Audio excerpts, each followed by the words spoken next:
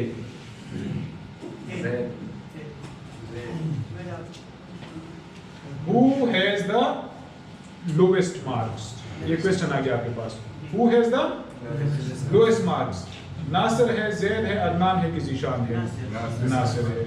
So now repeating my explanation because I hadn't seen this one. These are the stimulus. It's the stimulus, sir.